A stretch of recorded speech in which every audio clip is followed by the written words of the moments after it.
e bem, irmãos e irmãs, que Deus vos abençoe e vos guarde, mostre sua face e tenha de vós misericórdia. Continuando a nossa catequese sobre oração. É muito importante a gente aprender sobre oração, como viveu os profetas, os santos, como nós vivemos essa vida de oração. Mas não só aprender, mas fazer experiência da oração, experiência da graça, experiência da misericórdia de Deus, experiência do Senhor que nos pega pela mão. E hoje nós vamos refletir um pouquinho sobre a oração de Elias, retomando as catequeses do Papa Francisco sobre oração.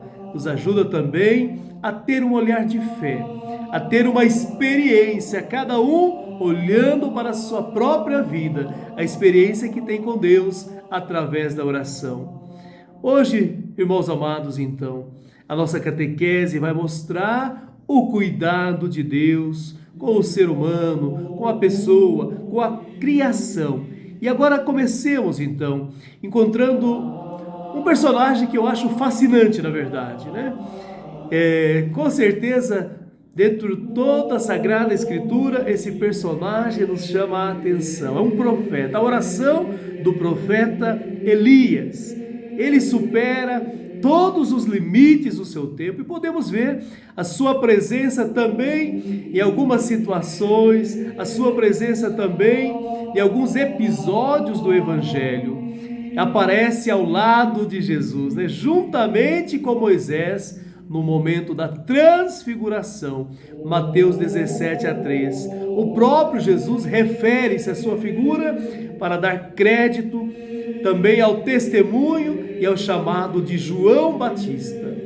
Na Sagrada Escritura, a Bíblia, Elias aparece repentinamente, de uma forma assim até misteriosa, que a gente muitas vezes não compreende, proveniente de uma pequena aldeia, de um lugarejo, que é completamente marginal, né? Vamos encontrar em 1 Reis 17:1.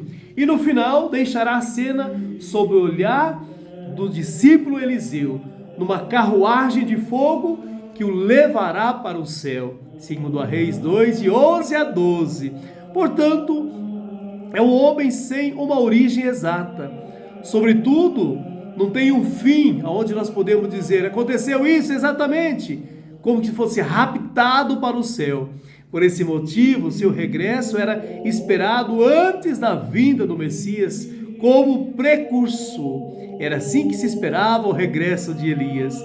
A Escritura, portanto, apresenta Elias como um homem de uma fé cristalina. No seu próprio nome, que poderia significar Javé, é Deus, está contido também o segredo da sua missão. Ele será assim para o resto da vida, um homem integérrimo, incapaz de compromissos mesquinhos. É o homem de coisas belas. O seu símbolo é o fogo, a purificação, a imagem do poder purificador de Deus. Será o primeiro a ser posto à prova e permanecerá fiel. Elias, com certeza, é o exemplo de todas as pessoas de fé, que conhece também as dificuldades, que conhece também as provações, que conhece também as tentações, que conhece também os sofrimentos, mas não deixam de viver o seu ideal, a altura do ideal para o qual nasceram. A oração é a seiva que alimenta constantemente a sua existência e deve alimentar também a nossa existência. Nós temos também a nossa vida que precisa ser alimentada através da oração. E por esta razão é um dos personagens mais queridos também da tradição da igreja, na tradição monástica, a ponto que alguns o elegeram pai espiritual da vida consagrada a Deus. Elias é um homem de Deus que se levanta como defensor da primazia do Altíssimo. No entanto, também é ele e é obrigado a enfrentar as suas próprias fragilidades. E quando a gente olha para esses homens de Deus, os grandes profetas, percebendo as suas fragilidades, olhemos para nós, pessoas pequenas, simples, cheios de defeitos, de erros. Quantas fragilidades! É difícil dizer quais experiências lhe foram úteis, se é a derrota dos falsos profetas no Monte Carmelo ou a desorientação no qual constata que não é melhor do que os seus pais. Na alma de quem reza, o sentido da própria debilidade é mais precioso do que os momentos de exaltação. Isso é lindo, na verdade. Muitas vezes a gente procura e quer momento de exaltação, de exultação. Na alma de quem reza verdadeiramente, né? Quando parece que a vida é uma cavalgada de vitória, sucesso, na oração acontece sempre isso. Momentos de oração que sentimos que nos animam e até nos entusiasmam, né? Momentos de prece, de dor, de aridez, de provações. Eu sempre falo, como é difícil rezar. A oração é assim, deixar-se levar por Deus e deixar-se, inclusive, flagelar por situações negativas e tentações. Esta é uma realidade que se encontra em muitas outras vocações bíblicas, também no Novo Testamento. Pensemos, por exemplo, né? São Pedro e São Paulo, também a vida deles era assim, momentos de exultação, momentos de desânimo, momento de frustração, momento de sofrimento.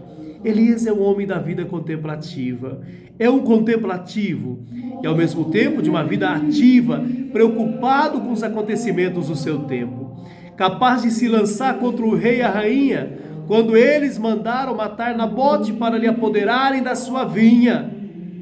Quanta necessidade temos de crentes, cristãos zelosos, que ajam diante de pessoas que se desempenham responsabilidade de dirigentes, como a coragem de Elias para dizer: isso não se deve fazer, isso é um assassínio. Olha aqui a profecia, olha a denúncia, precisamos do espírito de Elias. Deste modo ele mostra-nos que não deve haver dicotomia na vida de quantos rezam. Está perante o Senhor e vai-se ao encontro dos irmãos aos quais ele envia. A prece, a oração não é um fechar-se com o Senhor para mascarar a alma de forma nenhuma. A oração, não, isso não é oração. Uma oração assim é fingida. É preciso um coração aberto. A oração é um confronto com Deus, um deixar enviar-se depois para servir os irmãos. A prova da oração é o amor concreto ao próximo e também vice-versa.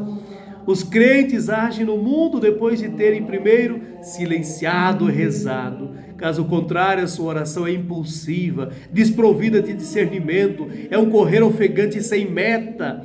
Os crentes comportam-se assim, cometem tantas injustiças porque não foram primeiro rezar diante do Senhor, discernir o que se deve fazer. A palavra de Deus, as páginas da Bíblia, sugerem que também a fé de Elias progrediu. Ele cresceu na oração, aperfeiçoou pouco a pouco. Isso é muito interessante. Quando a gente olha para os santos, os profetas, dá a impressão que já nasceram prontos de forma nenhuma. Para ele, o rosto de Deus tornou-se mais nítido ao longo do caminho, até atingir o seu ápice daquela experiência extraordinária, quando Deus se manifestou a Elias no monte. Ele manifesta-se não na tempestade impetuosa, não no tremor de terra, nem no fogo devorador, mas no murmúrio de uma leve brisa, ou melhor, uma tradução que reflete bem aquela experiência, um fio de silêncio sonoro. É assim que Deus se manifesta a Elias. É como esse sinal humilde que Deus comunica com Elias, que naquele momento é um profeta fugitivo que perdeu a paz.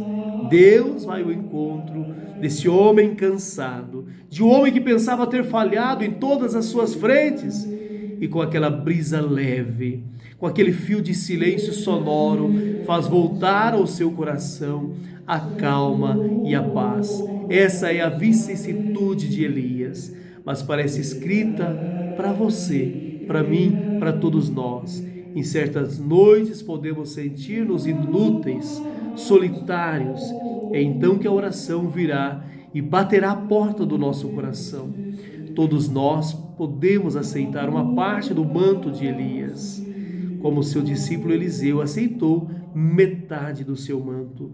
E mesmo que tivéssemos feito algo de errado, ou nos sentíssemos ameaçados, apavorados, regressando a Deus com oração, voltarão também, como que por milagre, a serenidade e a paz. E quanto nos ensina o exemplo de Elias. Sobretudo, que a vida de oração não é um processo acabado, é um processo que se faz caminhando, caminhando, caminhando. Isso é muito lindo. Portanto, amados irmãos e irmãs, diante da palavra de Deus hoje, diante do exemplo, do testemunho de Elias, que o Senhor nos deu um coração orante, um coração capaz de voltar para o Senhor com alegria, mas com sobriedade.